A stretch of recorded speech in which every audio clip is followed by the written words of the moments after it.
શ્રી કૃષ્ણ ભગવાને ગીતાજીમાં કહ્યું છે, ભગવાને અર્જુનને ગીતામાં કહ્યું કે હે અર્જુન, મનુષ્યનો મોટામાં મોટો શત્રુ જો કોઈ હોય તો એ કામ છે, અને આ શત્રુને તું બળપૂર્વક મારી નાખ. વિચાર કરો કે શ્રી કૃષ્ણ સત્પુરુષ હતા, તે પોતે પરમાત્મા સ્વરૂપ હતા. એમને અર્જુનને કહ્યું કે આ કામરૂપી શત્રુને તું બળપૂર્વક ખણી નાખ, કારણ કે એ સહજતાથી નષ્ટ થાય તેમ નથી, એને તારે બળપૂર્વક મારવો પડશે.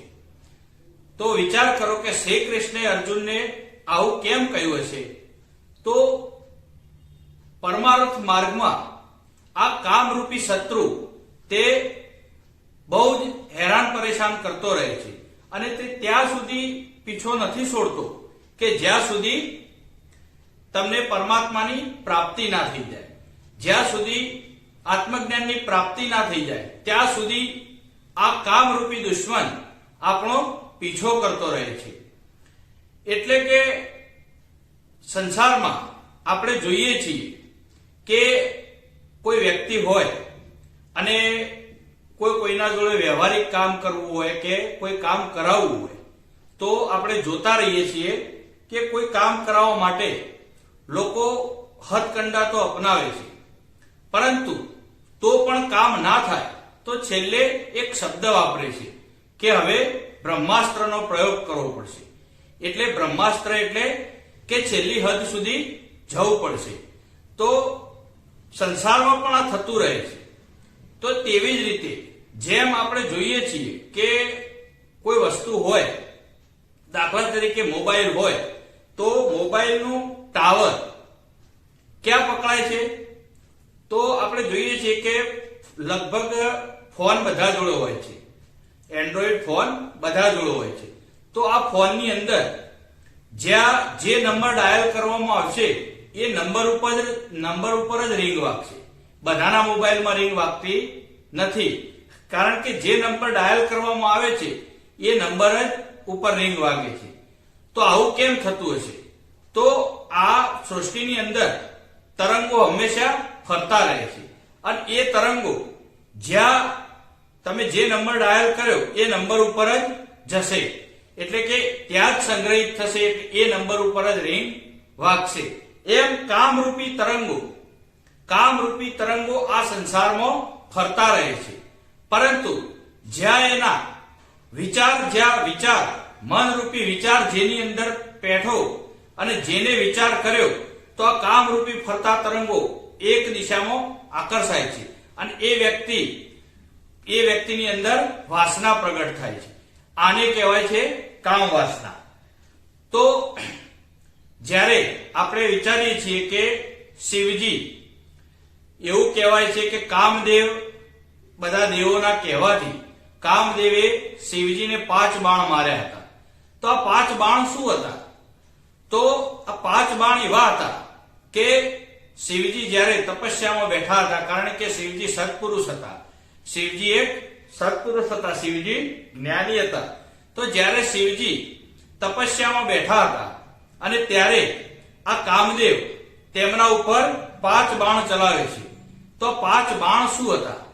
તો પહેલું બાણ હતું તે રાગદ્વેષ રૂપી બાણ હતું, પરંતુ શિવજી સત્પુરુષ હતા, રાગદ્વેષથી એમને કોઈ ફરક પડ્યો નહીં. એટલે બીજું બાણ માર્યું, અહંકાર રૂપી બાણ માર્યું.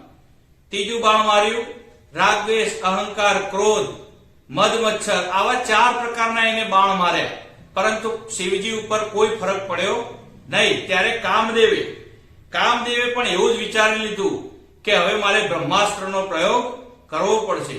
એટલે કામ વાસના રૂપી એને છેલ્લું બાણ ચલાવ્યું. એવું કહેવાય છે કે તે ફૂલોનું બાણ હતું. હવે ફૂલોના બાણથી શું થાય? પરંતુ કામ વાસના એટલી પ્રબળ છે કે એને કામ વાસના રૂપી બાણ ચલાવ્યું, અને શિવજીએ ત્રીજું નેત્ર ખોલી દીધું. કારણ કે શિવજી સત્પુરુષ હતા, એ આત્મજ્ઞાની હતા. એમને તરત જ ત્રીજું નેત્ર ખોલ્યું અને કામદેવને ભસ્મ કરી દીધા. તો કામદેવને ભસ્મ કરી દીધા મતલબ શું? એટલે કે પોતે કામ ઉપર વિજય મેળવી લીધો, કામ વાસનાથી પરે થઈ ગયા, અને કામ વાસનાથી જે પરે થઈ જાય છે એ જ પરમાર્થ માર્ગનો પથિક બની જાય છે, એ જ સાચો સાધક બને છે. આગળ જતો એવા વ્યક્તિને જ જ્ઞાન પ્રાપ્તિ થઈ શકે છે. અને આ કામરૂપી બાણને સહન કરવા માટે કોઈ વ્યક્તિ સક્ષમ હોતો નથી, પરંતુ વ્યક્તિને જો કોઈ પરમાત્માનો જ્ઞાની એટલે કે પરમ જ્ઞાની, આત્મજ્ઞાની જો કોઈ સત્પુરુષ મળી જાય તો એ સત્પુરુષનું જ્ઞાન, સત્પુરુષની કૃપા અને સાધકનો અથાગ પ્રયત્ન અને સતત સત્પુરુષે આપેલું કોઈ બી કર્મ હોય તો એ કર્મનું સતત ચિંતન જો વ્યક્તિ રાખે તો જ આ કામ વાસના ઉપર વિજય મેળવી શકે છે. અને વ્યક્તિનો મોટામાં મોટો દુશ્મન શ્રી કૃષ્ણે ગીતામાં કહી દીધું છે કે હે અર્જુન, આ મોટો દુશ્મન છે અને તેને મારવા માટે કોઈ તત્વજ્ઞાની પાસેથી એનું અસ્ત્ર લેવું પડે છે, ક્યાંય બીજે મળતું નથી. તત્વજ્ઞાનીને પારખી એમના સાનિધ્યમાં જઈ અને એમના જ્ઞાનરૂપી બાણનો ઉપયોગ કરી સાધક અથાગ પ્રયત્ન કરે અને પોતે સતત ચિંતન કરતો રહે તો આ કામ વાસનાથી મુક્તિ મેળવી શકે છે. હવે આપણે આનું એક સરસ દ્રષ્ટાંત જોઈએ કે કામ વાસના છે શું, કામ એ છે શું, કામ વાસના કઈ રીતે ઉત્પન્ન થાય છે. તો એક નગર હતું, એ નગરની અંદર એક રાજ્ય મંત્રી રહેતો હતો, આખા રાજ્યનો મંત્રી હતો. એ પોતે ત્યાં રહેતો હતો અને એના ઘરની અંદર એક સુશીલ, સંસ્કારી, રૂપવાન એની એક દીકરી હતી. એ દીકરી એટલી સંસ્કારી અને રૂપવાન હતી કે એને જોતો જ ભલભલાની નજર બગડી જાય. પરંતુ આ રૂપની અંબાર એવી એ યુવતીમાં એક ખાસિયત હતી, તેને એક સત્પુરુષનો ભેટો થઈ ગયો હતો અને એ સત્પુરુષ જોડે નિત્ય તે એના સાનિધ્યમાં જતી હતી અને બેસતી હતી, એનું સત્સંગ ભજન સાંભળતી હતી. એટલે એનામાં થોડું ઘણું જ્ઞાન પ્રવર્તી રહ્યું હતું અને એ પોતે પણ ઘરે આવી અને સતત એના ચિંતનમાં રહેતી હતી. આવી એ રાજ્યમંત્રીની છોકરી ઘરમાં એકલી રહેતી હતી, કારણ કે એના પિતાનું પદ રાજ્ય મંત્રીનું હતું, એટલે ઊંચું પદ હતું. હવે આ રાજ્યના મંત્રીની થોડે દૂર એ જ રાજ્યનો એક સૈનિક રહેતો હતો. એ સૈનિક ને એક છોકરો હતો, એ પણ યુવાન થઈ ગયો હતો અને એ સૈનિક ત્યાં રહેતો હતો. હવે કોઈ કારણથી કોઈ કામ હશે તો એ સૈનિકે પોતાના છોકરાને આ રાજ્ય મંત્રીના ઘરે મોકલ્યો. હવે જ્યારે એ છોકરો રાજ્ય મંત્રીના ઘરે ગયો અને એને ઘરે જઈને જોયું તો રાજ્ય મંત્રી ઘરે નહોતા. એમની એક સુંદર જે દીકરી હતી એ જ ઘરે હતી. એ સુશીલ, સંસ્કારી અને ગુણવાન હતી. તો આ છોકરાની નજર એ છોકરી ઉપર પડી. એને પહેલી નજરમાં જોતો આ છોકરાને એના પ્રત્યે આકર્ષણ થઈ ગયું. હવે આકર્ષણ એટલું ગહેરું થઈ ગયું કે એ ઘરે તો આવતો રહ્યો, જે કામ હતું એ કામ પતાવી એ પોતાના ઘરે આવતો રહ્યો, પણ ઘરે આવ્યા પછી એ એટલો એ છોકરીના મોહમાં, એના રૂપમાં એટલો મદ થઈ ગયો કે એને પોતાના શરીરનું ભાન ના રહેવા લાગ્યું. પોતે બસ એક ચિત્તે પડ્યો રહેવા લાગ્યો. કશું એને પૂછતું નહોતું, કોઈ મગજનું કોઈ ભાન ન રહ્યું અને એ પોતાના ઘરમાં બસ એ છોકરીનું ચિંતન કરવા લાગ્યો. અને સતત એનું ચિંતન થવાથી એ ધીમે ધીમે 1-2 દિવસ પછી એને ખાવાનું પણ બંધ કરી દીધું અને બિલકુલ ઘરમાં બસ એક ચિત્તે એક પલંગ ઉપર પડ્યો રહેવા લાગ્યો. હવે એના ઘરવાળા એને પૂછે, એની માતા, એના પિતા એને પૂછે કે તકલીફ શું છે, તને શું થાય છે? દવાખાને લઈ ગયા તો રિપોર્ટ પણ બધા નોર્મલ આવ્યા. હવે બધાને એમ થઈ ગયું કે આને શું થયું છે, કઈ ખબર પડતી નથી. અંતે તેને એક દાદી હતી. હવે એ દાદી આ છોકરાને પહેલેથી જ બહુ રાખતી હતી. એને એક દિવસ એકાંત વાતાવરણ મળતા તરત જ એને પૂછ્યું કે બેટા જે હોય એ મને કહે, કારણ કે મને નહીં કહે તો કશી ખબર પડશે નહીં. ત્યારે ધીમેક રહી એ છોકરાએ કહ્યું કે દાદી, મારે આપણા રાજ્યના મંત્રી છે એમની છોકરી જોડે પ્રેમ થઈ ગયો છે અને એ મને નહીં મળે તો હું મરી જઈશ, પણ કશું મોઢામાં અન્ન કે પાણી લઈશ નહીં. તો તરત દાદીને થયું કે ઓહો, આવી વાત છે. હવે એને વિચાર્યું તો એને એ દાદીએ એના માતા પિતાને વાત કરી.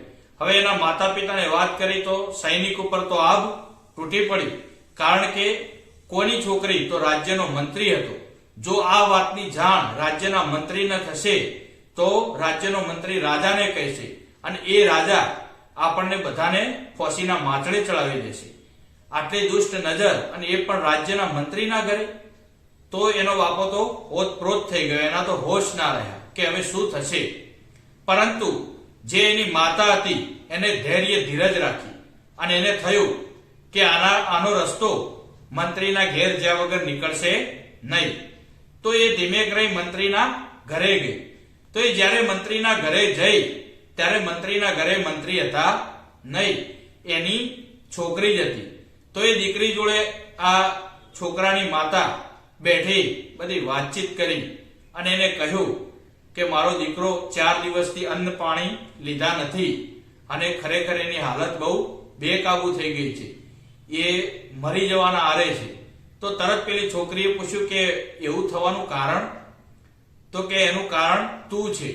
તો પેલી છોકરીએ તરત કહ્યું કે હું કઈ રીતે હોય?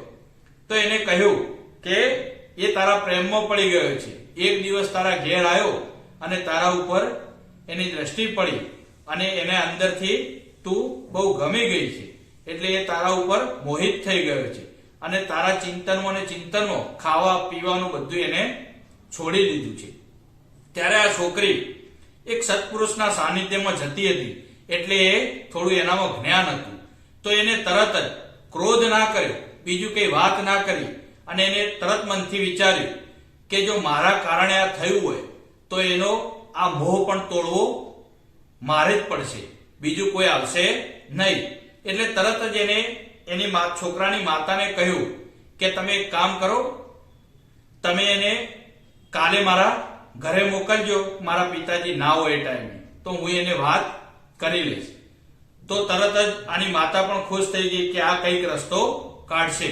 તો એની માતા ઘરે ગઈ અને છોકરાને જઈને વાત કરી કે તું કાલે જજે, જ્યારે મંત્રી ઘરે ના હોય ત્યારે, તો એ દીકરી તારી જોડે વાત કરશે.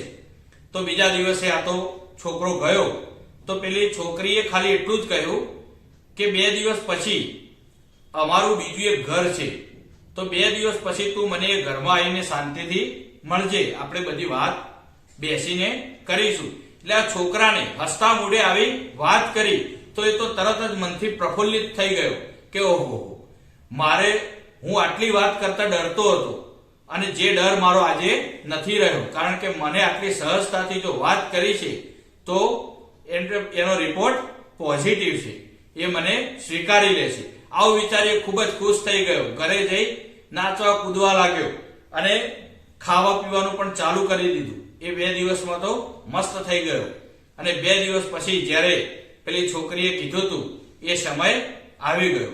ત્યારે છોકરી પેલા સત્પુરુષ જોડે જઈ હતી અને સત્પુરુષ જોડે જઈ આ એની પ્રશ્નનું સમાધાન માંગ્યું હતું કે ગુરુજી, મારે આ વસ્તુ બની છે તો એનો રસ્તો શું?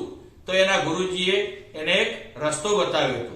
તો એ છોકરી પાછી આવીને 2 દિવસથી ખાટલાવશ થઈ ગઈ હતી અને ખાટલાવશ થઈ એને શું કર્યું હતું? એવી ઔષધિઓ લઈ લીધી હતી. ગુરુ મહારાજે એને ઔષધિઓ બતાવી હતી કે જેનાથી એને વેષ્ટા ચાલુ ને ચાલુ રહે, એટલે કે સંડાસ જવાનું થઈ જાય. એટલે દિવસમાં 100 વખતથી વધારે શૌચ ક્રિયા એને થવા લાગી હતી અને 2 દિવસથી પથારી વશ રહી હતી. ત્યાં તે પથારીમાંથી ઊભી જ ના થતી, એટલે કે પેશાબ અને સંડાસ બધું જ પથારીમાં કરતી હતી અને જે સંડાસ પેશાબ જે ભેગું થતું હતું એને વાળી અને એક માટલામાં ભરાઈ જતી હતી અને એ માટલું એના બાજુમાં મૂકી રાખતી હતી. એટલે 2 દિવસથી 3 દિવસ આવું થઈ ગયું. એટલે તો તો કેવી વિષ્ટા ભેગી થઈ હોય અને એની દુર્ગંધ પણ ખૂબ આવતી હતી અને એના ચહેરાનું જે નૂર હતું, આપણે જોઈએ છીએ કે જેને ઝાડા ઉલટી કે એવું થઈ જાય છે તો એના ચહેરાનું નૂર એકદમ ફીકું પડી જાય છે, ચામડી લૂઝ થઈ જાય છે, એટલે કે એકદમ માણસનો ચહેરો એનો રૂપ બદલાઈ જાય છે. તો આ છોકરીની સાથે પણ કંઈક એવું જ થયું હતું અને 2-3 દિવસ થયા એટલે પેલો છોકરો તો ઉત્સાહમાં એને મળવા માટે ગયો. ત્યારે એને પહેલેથી બહાર જે સૈનિકો ઉભા રાખ્યા હતા એમને કહી રાખ્યું હતું કે આ વ્યક્તિ જ્યારે આવે તો એને કોઈ રોકટોક વગર અંદર આવવા દેજો. ત્યારે જ્યારે પેલો ગયો ત્યારે જેવો અંદર એને પગ મૂક્યો તો તરત જ દુર્ગંધ આવવા લાગી કે ઓહો આટલી બધી દુર્ગંધ. કારણ કે પેલીનું 3 દિવસનું સંડાસ બધું ત્યાં પડ્યું હતું, ભેર વિખેર થઈ ગયું હતું, એના ચહેરાનું નૂર એકદમ ગાયબ થઈ ગયું હતું, મોઢા ઉપર કરચલીઓ વળી ગઈ હતી, શરીર એકદમ પેલું એ થઈ ગયું હતું, લૂઝ થઈ ગયું હતું. ત્યારે આ જ્યારે આવ્યો ત્યારે એને તરત જ દુર્ગંધ જોઈ તો એને તરત જ નાક ઉપર રૂમાલ ઢાંકી દીધો. એને આવીને જોયું તો તરત જ પેલી છોકરીએ એને બોલાવી કે આવ બેસ અહીંયા મારી જોડે. એટલે એને તરત જ નજર કરી તો એના બેડ ઉપર વિષ્ટા પડેલી હતી, એટલે કે સંડાસ બધું ચોફેર પડેલું હતું, પેશાબ પણ કરેલો હતો, એટલે એટલી દુર્ગંધ આવતી હતી. એના સામું જોયું અને એને એવી ઔષધિઓ લીધી હતી કે જેના કારણે નાકમાંથી પણ સીડા બહાર આવી ગયેલા હતા. આ બધું દ્રશ્ય જોયું ત્યારે પેલા એક જ પ્રશ્ન પૂછ્યો કે હું તને જે દિવસે જોઈ એ દિવસે તારા ચહેરાનું જે નૂર હતું, તારું રૂપ હતું, આજે કેમ આવું થઈ ગયું છે? એટલે છોકરીએ જવાબ આપ્યો કે તું જે મારું રૂપ અને નૂર જોવા માંગતો હોય તો પેલા માટલાની અંદર રહી જોઈ લે. એટલે તરત જ એ જુઓ એને એવું વિચારી લીધું કે આ માટલાની અંદર રૂપ કઈ રીતે પહોંચી ગયું છે. તો તરત જ એને જોયું તો માટલામાં નજર કરી તો ઓહો 2 દિવસ એને જે શૌચ કરેલું હતું, જે સંડાસ હતું એ ભેગું કરીને માટલામાં ભરેલું હતું. તો એને જોઈ તો ઓહો તરત જ આને તો વોમિટ થાય એવું થઈ ગયું અને તરત જ ત્યાંથી જોયા વગર ત્યાંથી એવો ભાગ્યો છે, સીધો એના ઘરે જતો રહ્યો. એના ઘરે જઈ ને તરત જ આ વસ્તુ પ્રત્યેથી, આ વાસના પ્રત્યેથી તરત જ એને અણગમો થઈ ગયો.